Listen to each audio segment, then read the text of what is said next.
அப்போ தொழுகைன்ற வார்த்தைக்கு சாஷ்டாங்கமா விழறது, காலை கழுவுறது, முத்தம் கொடுக்கறது, கையை தூக்குறது, அவரை வயிறு அடி வயிற்றுல இருந்து பாடுறது, வேர்க்க விறுவிறுக்க ஆண்டவரை கத்தி கத்தி ஆண்டவர்னா செவிடா எதுக்கு கத்துறோம்?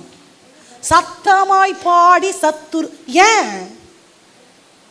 சந்தோஷம் வந்துருச்சுன்னா, நான் எக்ஸைட் ஆயிட்டேன்னா அடக்கவே முடியாது.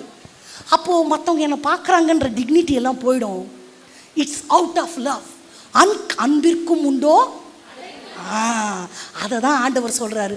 நம்ம ஆண்டவரை தேடும் பொழுது, நான் தகுதியா, நான் பாவமாக இருக்கிறனோ, என் குரல் நல்லா இருக்காதோ, நான் பரிசுத்தமாக இல்லையோ?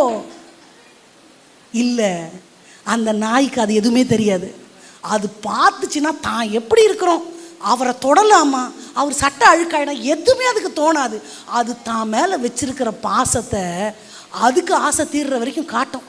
அந்த சங்கிலியை பிடிச்சி தரன்னு இழுத்துன்னு போய் கட்டுற வரைக்கும் அது அப்படியே எக்ஸ்பிரஸ் பண்ணிகிட்டே இருக்கும். அந்த அளவு நான் ஆண்டவர் மேலே பாசம் காட்டணும்னு ஆண்டவர் எதிர்பார்த்ததன் காரணம், தொழுகை என்ற ஒரு வார்த்தை 59 முறை பயன்படுத்தப்பட்டிருக்கிறது ஆண்டவரை தேடுகிற தேடலுக்கு. நான் என்ன சொல்ல வரேன்னா, நான் எவ்வளோ ஆண்டவரை நேசிக்கணும்னு நினைக்கிறேனோ அதை விட ஆண்டவர் என்னை ரொம்ப நேசிக்கிறார். நான் எவ்வளோ ஜோம் பண்ணணும்னு நினைக்கிறேனோ அதை விட நான் நிறைய ஜோம் பண்ணணும்னு ஆண்டவர் நினைக்கிறார். நான் இவ்வளோண்டு நினைக்கிறேன், ஆண்டவர் அவ்வளோ நினைக்கிறார். அவ்வளோன்னு சொல்லும் போதெல்லாம் எனக்கு ஜானி பிள்ளை ஞாபகம் வருவான். அவன் நிறைய ஸ்வீட்ஸ் சாப்பிடுவான்னு, நாங்கள் அவனுக்கு ஸ்வீட்ஸ் தரமாட்டோம், கிள்ளி இவ்வளோண்டு தருவோம். அம்மாச்சி எனக்கு அவ்வளோ பெருசு வேணும்னுவான். அம்மாச்சிக்கு ஞாபகம் இருக்குன்னு நினைக்கிறேன். அம்மாச்சி எனக்கு அவ்வளோ பெருசு தர ஸ்வீட் இவ்வளோதான் சாப்பிடுவேன். இன்னும் அவருக்கு அவ்வளோ ஆசை.